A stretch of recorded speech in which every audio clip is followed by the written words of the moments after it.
Hi guys, ఎలా ఉన్నారు అందరూ? రైస్ అయితే పెట్టేసి మేము మర్చిపోయాము. ఆ రైస్ అయితే మెత్తగా ఉడికిపోయింది. ఇంకా ఎండలు అయితే ఎక్కువగా ఉన్నాయి కదా, వడియాలు పెట్టేద్దాం అనుకున్నాం. ఇంకా అవైతే వడియాలు పెట్టేసాం. మిక్సీ కూడా ఇప్పుడే పోయింది. ఆ మిక్సీ కూడా అవ్వట్లేదు. నార్మల్గా చేతితో కలిపేసి పెట్టేసాం. అవి ఎలా వస్తాయో చూడాలి. ఎండ ఎక్కువ అయితే ఎండిపోతాయి. నా చేతులు అయితే మామూలుగా మండట్లేదు. మిరపకాయలు కలిపాను కదా, పచ్చిమిర్చి చాలా కారంగా ఉన్నాయి. చేతులు మండిపోతున్నాయి. అవైతే ఎన్ని అవ్వలేదు, కొంచెం అయ్యే.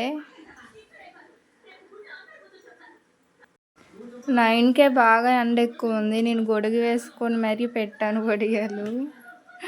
మా అమ్మ అయితే వాటర్ మెలన్ తెచ్చి ఇచ్చింది. వాటర్ అడిగాను నేను, వాటర్ మెలన్ తెచ్చి ఇచ్చింది. Thank you for watching. Subscribe for more videos.